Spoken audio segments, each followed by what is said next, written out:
if you look at this part of it, all right, so you can see that I'm just looking at this articulation coming off the wall, the line coming off the wall, and understand that first articulation has to see the chest press.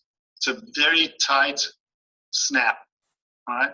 So kids have to learn how to do that what I call the first articulation, which is more of a whip than a kick per se, but it's a very tight, compact action. So again, you can see the chest, pressing from the chest, again, using these hands as leveraging tools to create that articulation, boom, out, and then come back and continue to kind of carry themselves down the pool after that articulation. So once we've learned how to pop, once we've got that pop coming off the, off the wall type of thing, then what we're going to do is, actually I can probably make this. Let me just make the screen a lot bigger. So once we get off this, I want them to learn this art. That's that first articulation. So, and you can see he's carrying good velocity, finishing the articulation, still carrying good velocity to me, and that's another skill in itself. And when you understand how to carry that skill, then you can take that 4 meters per second that you get off the wall, you can sustain it, because that first articulation, that first dolphin action off the wall is very tight, compact, it's a whip, and you're trying to sustain the velocity, and then from there you get into slightly bigger and bigger articulations, depending on how far you're going to go. If you go on 15, you're going to go into fairly heavy amplitude articulations, or if you're only going to like 10, it might stay fairly tight where you are, straight into your breakout type of thing.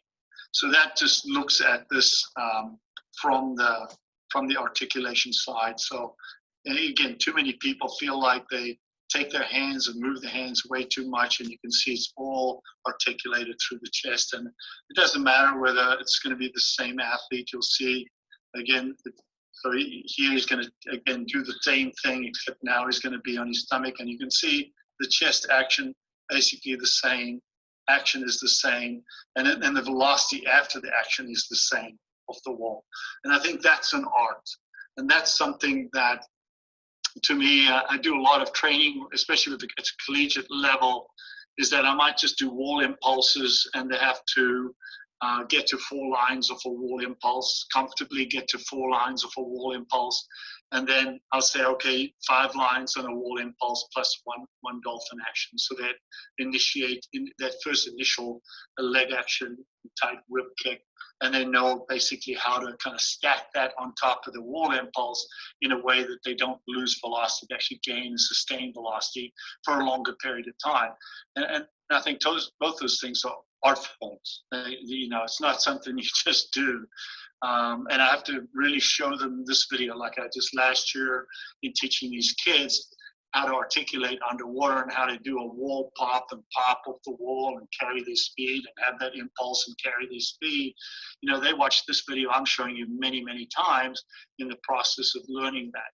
But to me, that's the next step from there. And then it's into full dolphin action, into your breakout kind of thing.